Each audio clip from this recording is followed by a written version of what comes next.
안녕하세요. 시드래곤입니다. 여러분, 요즘 시장을 보면 이런 생각 드시죠? 이더리움 신고가 근처인데 이제 시작하는 건가? 아니면 끝자락인 건가?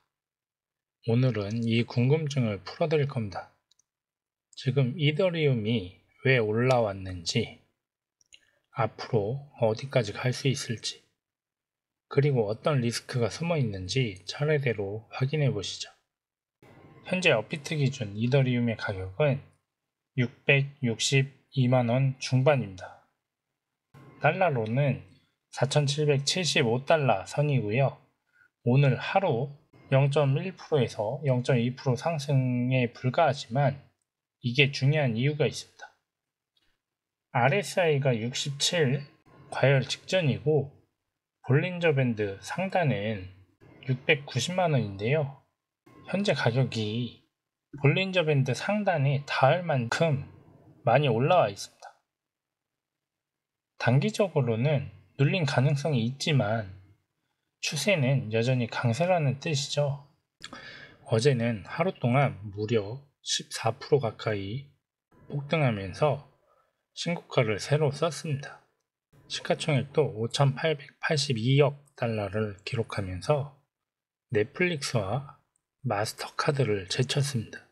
이제 글로벌 시총 순위 22위 테슬라도 멀지 않았다는 이야기인데요. 이런 급등 배경에는 두 가지 이유가 있습니다. 첫 번째로 파월 연준 의장이 금리 인하 가능성을 언급하면서 위험 자산에 대한 선호도가 다시금 살아났고, 두 번째로는 이더리움 현물 ETF에 기관 자금이 쏟아져 들어왔다는 겁니다. 최근 이틀 동안 3억 달러 넘게 유입됐습니다. 3억 달러 넘게 유입됐습니다. 자, 그러면 여기서 진짜 중요한 질문. 이 급등이 일시적일까요? 아니면 대세 상승의 초입일까요? 자, 첫 번째 기사 보실 건데요. 첫 번째 단서가 바로 네트워크 데이터라는 겁니다. 지금 이더리움은 하루 거래량이 200만 건을 넘고 활성 주소도 70만 개에 달합니다. 과거 같으면 수수료가 폭등하고 네트워크가 마비됐을 텐데 지금은 정반대예요. 수수료가 5년 만에 최저 수준을 유지하고 있습니다. EIP-1559와 레이어 2 업그레이드 덕분에 네트워크가 수요를 따라잡기 시작했다는 뜻이죠. 즉, 과거 랠리와는 달리 수수료 벽이 사라졌다는 겁니다. 이게 단순 반짝 랠리가 아니라 구조적으로 더 큰 랠리가 나올 수 있다는 신호일 수도 있습니다. 두 번째 단서는 업그레이드입니다. 11월 5일에 예정된 후사카 하이포크는 무려 11가지의 개선안이 들어가 있습니다. 속도는 물론이고 보안과 확장성 모두를 한 단계 더 업그레이드 시키는 거죠. 이게 중요한 이유는 단순히 기술 개선이 아니라 시장에서 업그레이드에 대한 기대감은 자금 유입을 불러오고 결국 이더리움의 가격 상승이라는 공식처럼 이미 작동하고 있기 때문입니다. 실제로 최근 글로벌 거래소 현물 시장에서 이더리움 거래량이 비트코인을 제친 사례까지 나왔습니다. 이번 후사카 업그레이드는 중기 상승의 발판이 될 가능성이 무척 큽니다.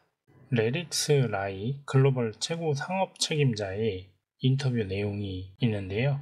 인터뷰에서 이더리움은 올해 처음으로 현물 시장에서 가장 많이 거래되고 있는 자산으로 비트코인을 추월했습니다라고 말했습니다.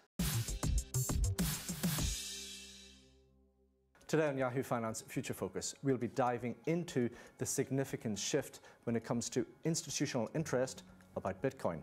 Now, we're seeing signs that some of the world's largest companies, the so-called Magnificent Seven, are looking at Bitcoin, and there's a sense that there's a lot of interest in that direction. Now, to talk about these developments today, we are joined by Sygnum Bank Chief Investment Officer, Fabian Dorey. Fabian, welcome to the show. Thanks for inviting me, Brian. Thank you, Fabian. Now, can you tell us anything about what's actually happening here? What's the appetite like for these big Mag 7 companies when it comes to Bitcoin? And if they do start allocating into Bitcoin and having it on their balance sheets, what kind of impact is that going to have, especially when Bitcoin has a fixed supply? Well, the Magnificent Seven are obviously highly influential because of their dominant market position in their respective fields, because of the outstanding market capitalization that positions them as a key portfolio allocation for index-linked investors, and because of their outstanding size of their balance sheets and cash positions, which would provide them with ample ammunition to invest into Bitcoin. Now, many of these companies have actually considered Bitcoin as an asset to diversify their corporate treasury base, but only Tesla has so far disclosed holdings in Bitcoin. Both Microsoft and Meta have had their shareholders voting on a Bitcoin treasury proposal, end of last year, early this year respectively, but both rejected that proposal with a solid majority. Amazon has had a proposal floating, but there is no official vote happening yet. And there are some rumors that Nvidia and Alphabet would be considering Bitcoin as a treasury asset, but again, there's no official communication yet. As for Apple, the same. There's no official plans for the time being that the company would invest into Bitcoin, which, however, is different than from the CEO, Tim Cook, who disclosed privately being invested into Bitcoin. Now, if that were to change, if those companies would adopt Bitcoin as a treasury asset, that would have a significant impact on the crypto asset ecosystem. First of all, as you were referring to, because of the significant size of their balance sheets and cash positions, even a small allocation to Bitcoin would already probably drive markets quite significantly and quite positively. And it would have, so to say, a leading impact because many of other companies would probably imitate their corporate asset strategy and also start to invest into Bitcoin. Okay, so you touched upon Bitcoin has a limited supply, 21 million tokens, and if there is some kind of allocation into Bitcoin, then obviously that's going to have an impact when it comes to the supply and demand of this digital asset. We talked about the Magnificent Seven, those kind of companies. Shareholder votes, the majority of them voted against doing this. They were a little bit risk averse. But are there any companies outside the Magnificent Seven that are kind of looking at Bitcoin as putting that on their balance sheets? Yes, definitely. I would say the most prominent ones, the Bitcoin treasury companies such as Strategy, formerly called MicroStrategy, obviously. But I think there the focus is a bit different. While the Magnificent Seven have really looked into Bitcoin as one of the corporate asset or corporate strategy assets, those companies like Strategy, they're really more following an investment approach. They're really focusing their corporate assets on Bitcoin only, while here it would rather be considered as a diversifying aspect within a broader allocation. Okay. Now, look, it's not just corporations that are interested. We're also seeing momentum at the state and national level in the US. So you've got states like Arizona, Massachusetts, Texas, initiating Bitcoin reserves. Now, some have actually voted for these things, and others it's kind of in the process. Now, what's behind a state, like whether it be state level in the US or federal level in the US or a nation state around the globe? What's the reason? Why should they then start thinking of having a Bitcoin strategic reserve? Yeah, that's a very interesting discussion, and as you were outlining, it's a bit similar to the Magnificent Seven discussion or situation, because many of the US states have already looked into Bitcoin or into a strategic Bitcoin reserve or are still looking at it, but the number of states that actively embrace that is still limited. New Hampshire was actually the first one to approve actively buying crypto assets that exceed a certain market capital threshold with public funds. Arizona, you mentioned, they also accepted a strategic Bitcoin reserve, but they limited the funding to specific assets. And most recently, just this weekend, the governor of Texas signed a strategic Bitcoin reserve into law. Now, I think the the spark that initiated that development has really been the change in the US administration's stance towards crypto assets. Best evidenced by the fact that the US Treasury has already taken the lead, has already approved a strategic Bitcoin and maybe more interestingly even a broader crypto basket earlier this year. I think the reasoning for doing so is manifold. First of all, the recognition of Bitcoin as a hedge against inflation, a hedge against US dollar devaluation. I think to a certain extent also the expectation, the hope for future price increases, which might help in, at least in parts, help in mitigating the worsening debt situation.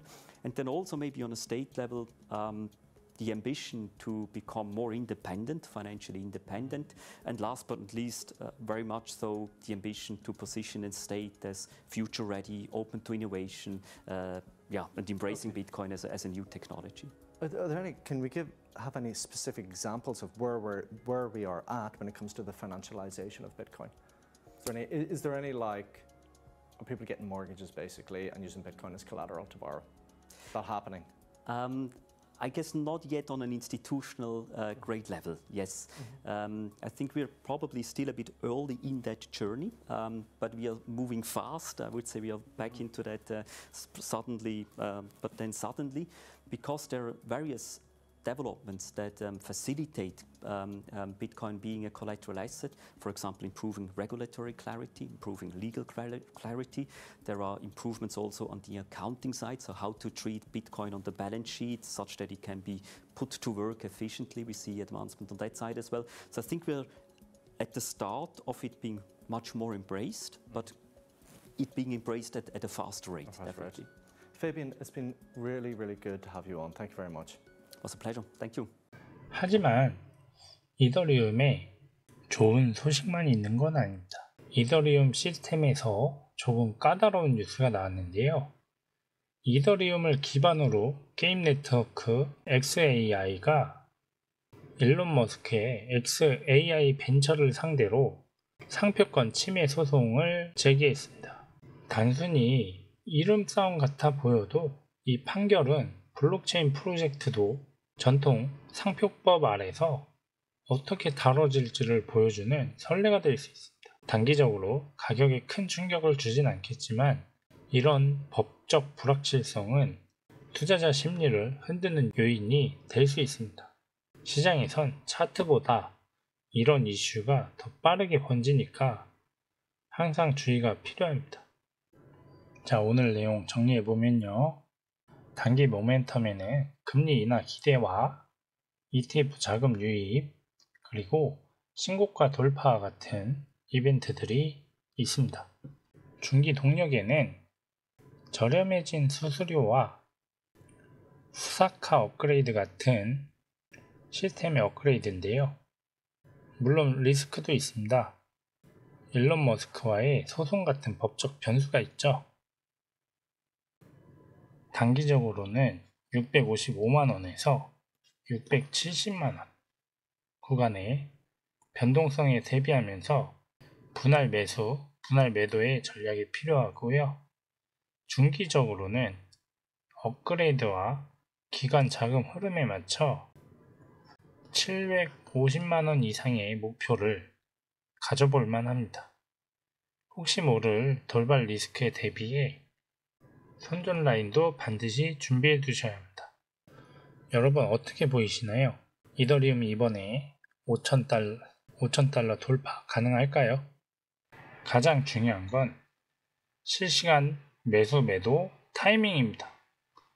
저희 공유방에서는 무료로 차트 분석, 고래 움직임, 기간 데이터까지 정보를 드리고 있는데요. 이미 많은 분들이 참여 중이고 금전적인 요구는 전혀 없습니다. 여러분들은 그저 오셔서 정보와 수익만 챙기시면 되고요. 관심 있는 분들은 아래에 공유방 링크 꼭 확인해 보시고요. 혼자 불안하게 투자하지 마시고 함께 안전하게 대응하시길 바랍니다.